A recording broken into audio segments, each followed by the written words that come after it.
Okay, dahil na-miss ko makipagkulitan dito sa mga batang to. At total, nandito naman tayo. Tanungin natin si Rene Baterbonia kung bakit hindi siya nakuha sa Gilas.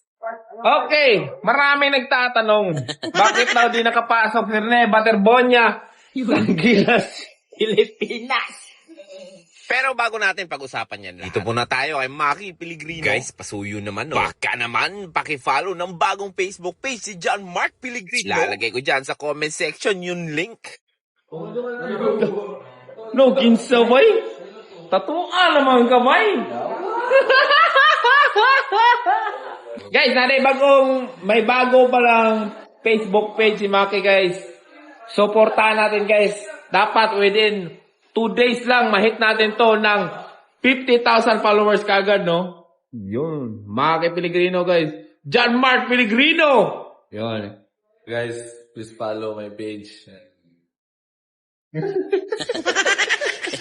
So yun, huwag nyo kalimutan na i-follow nyo ang John Mark Piligrino. At dito na tayo kay Rene Baterbonia. Natin ito si Bobet kung bakit ba talaga hindi siya nakuha sa Gilas, Pilipinas. Pero sabi naman dito ni JM Sonoria, may mas prinayo daw si Rene Baterbonia. Ano kaya yun? Ibra yung email, eh. Mas giprayo ang Asa? Milyon na. Tumakat mo na yun naman, yun na. O, tanan sila, ano wala ko na Gilas? Lambot lang. Ha? Yung kubo part, Wait lang mga bossing, paalisin muna natin ito si JM Sonoria. Hindi makapag-focus si Rene, ang kulit ito ni JM eh.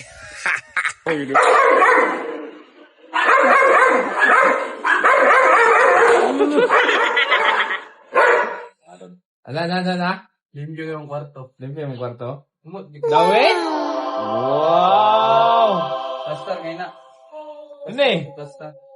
Bakit lang hindi ka nakuha sa 18 under? Ba't lang lagi, bay? Ha? Ayaw ka, bay? Ilang, di prayo na kong palaro. Okay. Okay, klaruhin ko lang mga boss. Siguro alam na ni Rene Baterbonia na medyo may kulang. Kaya siguro hindi siya muna kinuha. Pero okay lang yan, Mr. MVP. Mas maigi, idol, gawin mo motivation ang rejection mo. Heads up na lang tayo, idol. Lock-in na lang tayo sa ensayo ng Davao Eagles. Focus na lang kayo sa parating na laban sa palarong pambansa. At baka siguro marami pang plano si Lord para sa'yo, idol. Kaya mag-ensayo ka pa na maigi at ipakita mo sa kanila kung sino ka talaga, idol. To be successful at anything, the truth is you don't have to be special. You just have to be what most people aren't. Consistent, determined, and willing to work for it.